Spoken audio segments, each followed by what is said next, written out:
క్రీస్తునందున్న ప్రియులకు ప్రేమతో వందనాలు తెలియజేస్తున్నాను. మే నెల 17వ తేదీ 2026.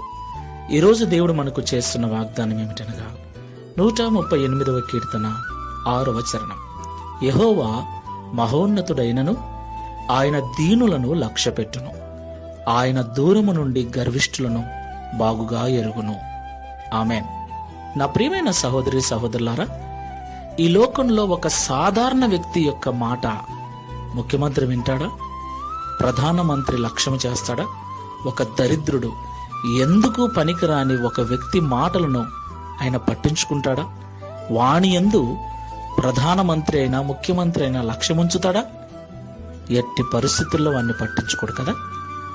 ఈ లోకంలో ఉన్నటువంటి అధికారులు, ఈ లోకంలో ఉన్నటువంటి నాయకులు తోటి మనిషిని, అతని స్థితిని బట్టి అతడు ఒక సాధారణమైన వ్యక్తి కనుక తనలాంటి మనిషి అయినను అతని మాటను లక్ష్య పెట్టడు.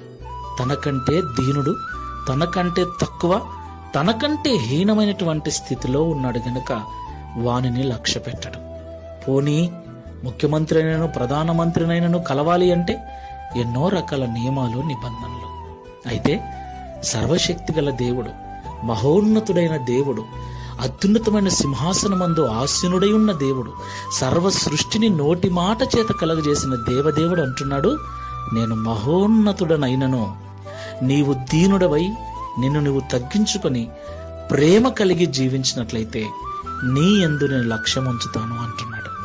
నిన్ను నేను పట్టించుకుంటాను, నీకు నేను విలువనిస్తాను అంటున్నాడు. దేవునికి మహిమ కలుగుగాక. ఈ మాటలు వింటున్న ప్రియ సహోదరి సహోదరుడా, ఒక్కసారి ఆలోచించు. ఈ లోకంలో